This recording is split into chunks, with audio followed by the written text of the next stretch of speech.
குருடி சரணம். யூடியூப் நண்பர்கள் அனைவருக்கும் அடியேனின் அன்பான வணக்கங்கள். நான் உங்கள் குருமணிகண்டன் பேசுகிறேன், பொள்ளாச்சியிலிருந்து. திருக்கணித பஞ்சாங்கத்தின்படி வரக்கூடிய அக்டோபர் மாதம் மேசராசி அன்பர்களுக்கு என்ன மாதிரியான பலன்கள் நடக்க இருக்கு அப்படிங்கிற விஷயத்தை அந்த பதிவில் விரிவாக தெளிவாக டீட்டெயில்டாக பார்த்துடலாம். முதல்ல இந்த மாத துவக்கத்தில் என்ன கிரக நிலைகள் மேசராசிக்கு இருக்குது, மேலும் இந்த மாதத்தில் என்னென்ன கிரகங்கள் பயிற்சி ஆகுது, அந்த கிரக பயிற்சியால் ஏற்படக்கூடிய மாற்றங்கள் என்னென்ன அப்படிங்கிறதன் அடிப்படையில் தான் இந்த பதிவானது பதிவு செய்யப்படுது. ஸோ அப்படி பார்க்கும்போது இந்த மாத துவக்கத்தில் என்ன கிரகநிலைகள் மேசராசிக்கு இருக்குது அப்படின்னு சொல்லி பார்த்துட்டோம்னா, ராசிக்கு 2ஆம் இடத்துல குரு பகவான், ராசிக்கு 3ஆம் இடத்துல செவ்வாய், ராசிக்கு 6ஆம் இடத்துல கேது, சூரியன், புதன். எங்கே புதன் ஆட்சி உச்சம் மூல திரிகோண பலத்தில் இருக்கார். ராசிக்கு 7ஆம் இடத்துல சுக்கிரனுமே இங்கே ஆட்சி பலத்தில் இருக்கக்கூடிய ஒரு அற்புதமான அமைப்பு. ராசிக்கு 11ஆம் இடம் அப்படின்னு சொல்லக்கூடிய லாபஸ்தானத்தில், ஜெயஸ்தானத்தில் சனி பகவான் வக்ரம் பெற்றிருக்கக்கூடிய ஒரு சூழ்நிலை. ராசிக்கு 12ஆம் இடமான அயன சைன போக விரயஸ்தானத்தில் ராகு பகவான் அமர்ந்திருக்கக்கூடிய ஒரு சூழ்நிலை. இந்த கிரகநிலைகளின் அடிப்படையில் தான் இந்த மாதமானது துவங்குது. இந்த மாதத்தில் என்னென்ன கிரகங்கள் பயிற்சி ஆகுது அப்படின்னு சொல்லி பார்த்துட்டோம்னா, முதல்ல இந்த மாதத்தில், அதாவது 9/10/2024 அன்னைக்கு உங்களுடைய ராசிக்கு 2ஆம் இடம் அப்படின்னு சொல்லக்கூடிய தனம் வாக்கு குடும்பஸ்தானத்தில் இருக்கக்கூடிய குரு பகவான் வக்ரம் பெறுறாரு. குரு வக்ரம் அடைகிறதுனால என்னென்ன நிகழ்வுகள் நடக்க போகுது அப்படிங்கிறத ஆல்ரெடி ஒவ்வொரு ராசிக்கும் தனித்தனி பதிவாக கொடுத்துருக்கோம். அந்த வீடியோவோட லிங்க் டிஸ்கிரிப்ஷனில் கொடுத்துருக்கேன், பார்த்து பயன்படுத்திக்கோங்க. ஸோ 9/10/2024 அன்னைக்கு குரு பகவான் வக்ரம் பெறக்கூடிய ஒரு சூழல். குரு வக்ரம் ஆயிடுச்சு அப்படின்னா கிட்டத்தட்ட ஒரு 4 மாத காலங்கள் குரு வக்ரமாக தான் இருப்பார். அடுத்ததா புதன் பகவான் 10/10/2024 அன்னைக்கு உங்களுடைய ராசிக்கு 3/6 அதிபதி அப்படின்னு சொல்லக்கூடிய புதன் ராசிக்கு 7ஆம் இடத்துக்கு பயிற்சி ஆகிறார். அதாவது கன்னி ராசியிலிருந்து துலா ராசிக்கு. இப்போ புதன் அப்படின்னு சொல்லக்கூடிய கிரகம் 7ஆம் இடத்தில் இருக்கிறதுனால என்னென்ன நன்மைகள் என்னென்ன தீமைகள் அப்படிங்கிறத பார்க்க போகிறோம். அடுத்ததா ரொம்ப முக்கியமான பயிற்சி சுக்கிரன் 12/10/2024 அன்னைக்கு உங்களுடைய ராசிக்கு 2/7 அதிபதி அப்படின்னு சொல்லக்கூடிய சுக்கிர பகவான் 8ஆம் இடத்துக்கு பயிற்சி ஆகிறார். 8ஆம் இடத்துல சுக்கிரன் மறைந்து இருக்கக்கூடிய ஒரு சூழ்நிலை. அடுத்ததா 17/10/2024 அன்னைக்கு சூரிய பகவான் துலா ராசிக்குள்ள பயிற்சி ஆகிறார். துலா ராசியில சூரியன் வர்றார் அப்படிங்கும்போது அங்க சூரியன் நீசம் அடையக்கூடிய ஒரு காலகட்டம் அப்படிங்கிறத நம்ம புரிஞ்சுக்கணும். இப்போ இந்த மாதம் 17ஆம் தேதிக்கு பின்பு உங்களுடைய ராசிக்கு 5ஆம் அதிபதி அப்படின்னு சொல்லக்கூடிய சூரியன் நீசம் அடைகிறாரு. இப்போ சூரியன் நீசமாகிறதுனால நிறைய மாற்றங்கள் இருக்குது. என்னென்ன அப்படிங்கிறத பார்க்க போகிறோம். அடுத்ததாக ரொம்ப முக்கியமான கிரக பயிற்சி அப்படின்னு சொல்லி பார்த்துட்டா மேச ராசிக்கு செவ்வாயுடைய நகர்வு தான். ஏன் செவ்வாயோட நகர்வு ரொம்ப முக்கியமாக பார்க்குறோம் அப்படின்னா, செவ்வாய் தான் உங்களுடைய ராசிக்கு அதிபதியே. ஸோ அப்படிப்பட்ட செவ்வாய் அப்படின்னு சொல்லக்கூடிய கிரகம் 20/10/2024 அன்னைக்கு உங்களுடைய ராசிக்கு 3ஆம் இடமான மிதுன ராசியிலிருந்து 4ஆம் இடமான கடக ராசிக்கு பயிற்சி ஆகிறார். கடக ராசியில் செவ்வாய் நீசமாகுது. ஓகே. அடுத்ததா இந்த மாத இறுதியில் 29/10/2024 அன்னைக்கு புதன் பகவான் துலா ராசியிலிருந்து விருச்சிக ராசிக்கு பயிற்சி ஆகக்கூடிய ஒரு சூழ்நிலை. ஸோ இந்த மாதத்தில் முதல்ல துலா ராசிக்குள்ள புதன் பயிற்சி ஆகிறார் கன்னியிலிருந்து ஒரு பயிற்சி. மாத இறுதியில் துலாத்திலிருந்து எகைன் விருச்சகத்துக்கு பயிற்சி ஆகிறார். அப்போ 2 முறை பயிற்சி ஆகக்கூடிய ஒரு சூழ்நிலை புதன் பகவானுக்கு. ஸோ இதுதான் இந்த மாதத்தில் நடக்கக்கூடிய கிரக பயிற்சிகள். இதனால் என்னென்ன மாற்றங்கள் மேசராசிக்கு நடக்குது அப்படிங்கிறத சொல்லி பார்க்க போகிறோம். ஃபஸ்ட்டு குரு வக்ரம். 2ஆம் பாவத்தில் குரு வக்ரம் ஆகலாமா சார்னா ஆகலாம். 9ஆம் அதிபதி 2இல் இருப்பதும் 12ஆம் அதிபதி 2இல் இருப்பதும் பல்வேறு விதத்தில் நன்மை.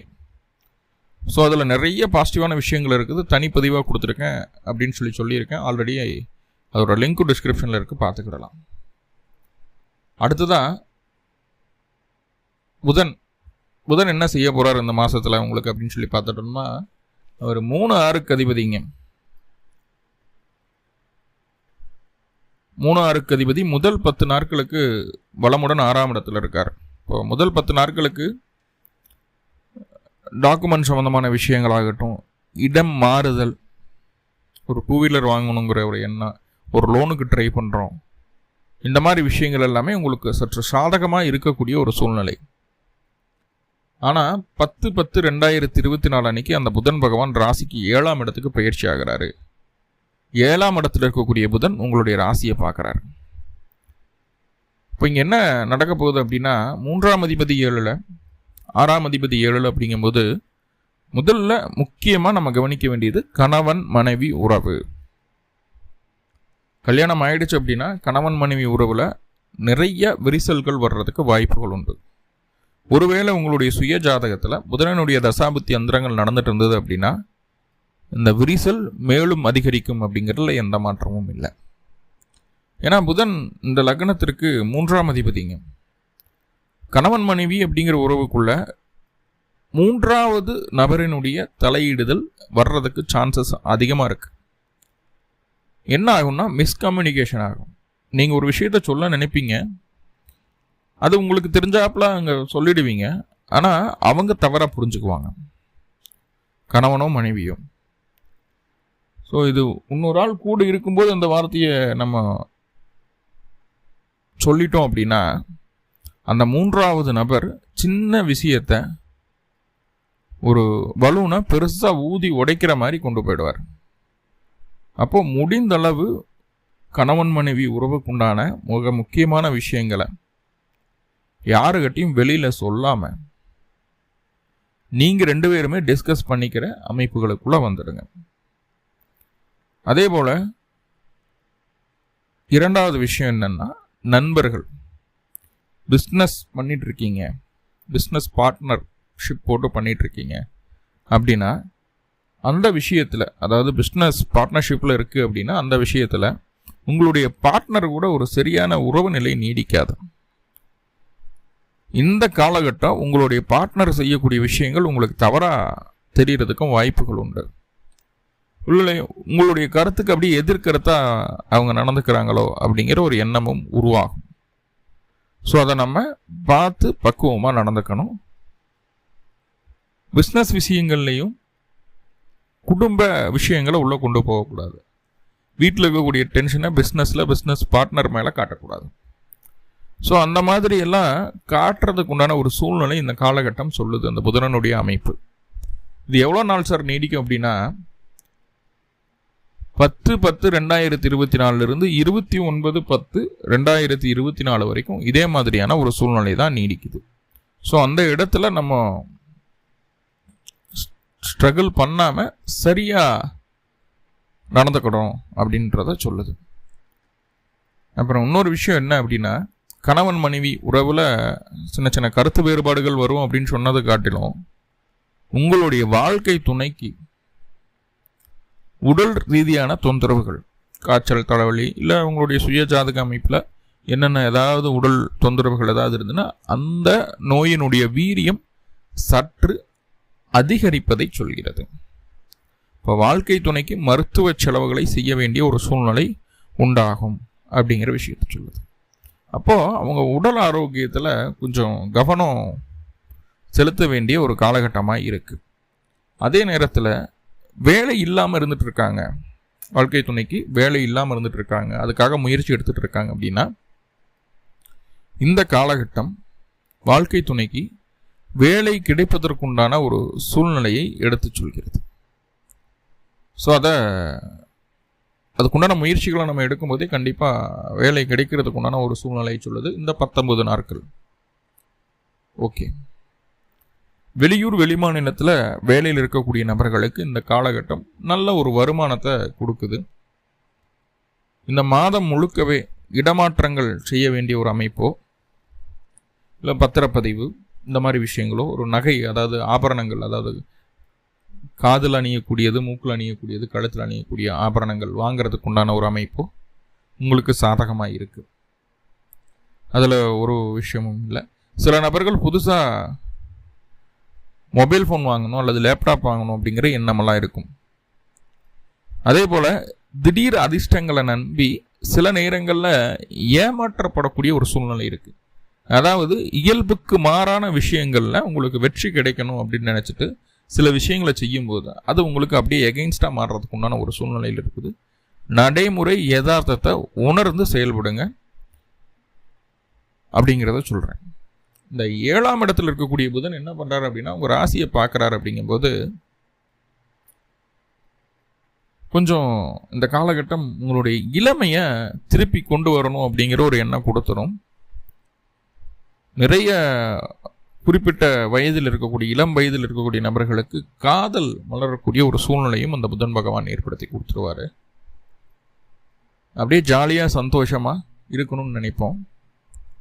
அதே போல குடும்ப உறவு அப்படிங்கிற விஷயங்கள்ல இருந்து வெளியே வந்து தனி பறவையா சுற்றி திரியணும் அப்படிங்கிற ஒரு ஆசையும் இந்த காலகட்டம் இருக்கும்.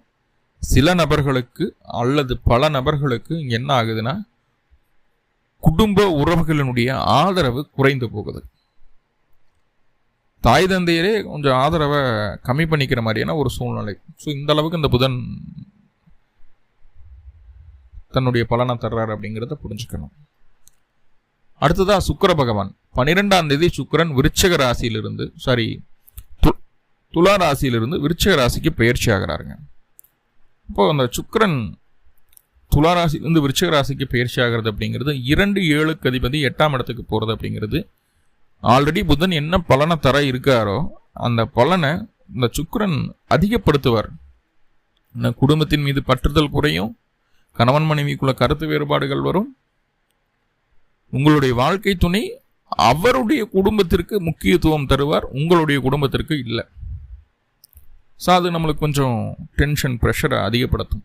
என்னடா நம்ம குடும்பத்துக்கு ஒரு ரெஸ்பான்சிபிளான ஒரு பதிலை காணோம், நம்ம குடும்பத்தை கவனிக்கவே மாட்டுறாங்க, ஆனால் அவங்க குடும்பம்னா ரொம்ப ஈடுபாடோட இருக்காங்களே, இதற்கு என்ன பண்ணுறது அப்படின்ற மாதிரியான ஒரு மனக்குழப்பம் வந்துடும் இந்த காலகட்டம். ஸோ இந்த சுக்கிர பகவான் இப்படி ஒரு வேலையை செய்கிறார். அப்போது முக்கியமாக இந்த மாதம் கணவன் மனைவி உறவில் சரியாக இருக்கணும் அப்படிங்கிறத புரிஞ்சுக்கோங்க. சில நேரங்களில் பொருளாதாரத்தின் மூலியமாகவும் காசு பணம் அப்படிங்கிற விஷயத்துலையும் பெண்கள் மூலியமாகவும் மன ரீதியாக சில அழுத்தங்களை சந்திக்க வேண்டியது இருக்கும். தவறான நடவடிக்கை உடைய தவறான எண்ணங்கள் உடைய பெண்கள் மூலமாக உங்களுக்கு சின்ன சின்ன பிரச்சனைகள் வரும். இப்போ அவங்களுடைய மோட்டிவ் கொஞ்சம் தவறாக இருக்குது, நம்மகிட்ட பேசுகிறதோ பழகிறதோ தவறாக இருக்குது அப்படின்னா கொஞ்சம் எட்டவே நில்லுங்க. அதை தாமரை இலை மேலே தண்ணி போல அப்படின்னு ஒரு ஓமை இருக்கு இல்லையா, அந்த மாதிரி ஒட்டியும் ஒட்டாமல் இருக்கிறது நல்லது. இது பெண்ணாக இருந்தாலும் சரி ஆணாக இருந்தாலும் சரி பொருந்தும்.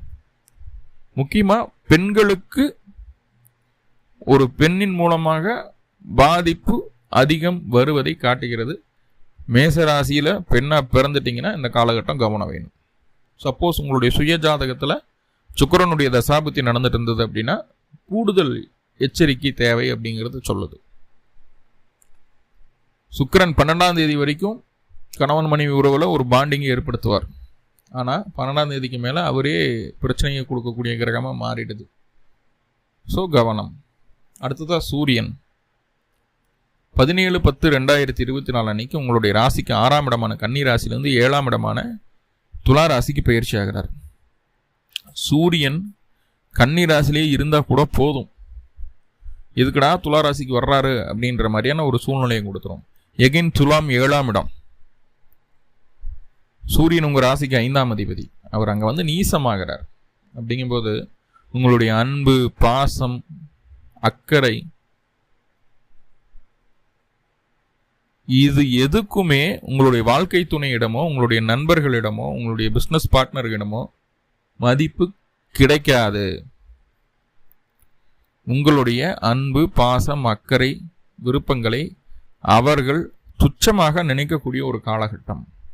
6ஆம் இடத்துல இருக்கும்போது அப்படிதான் இருந்தது. கேதுவோட நெருங்கி போயிட்டு இருக்கக்கூடிய சூரியன் 7ஆம் இடத்துக்கு வரும்போதும் சூரியன் நீசமடைகிறனால ஸோ இதே அமைப்பு தான் இருக்குது, அதே தான் நீடிக்குது. சூரியனால் பெரிய பலன்கள் உங்களுக்கு நடக்க போகிறது இல்லை.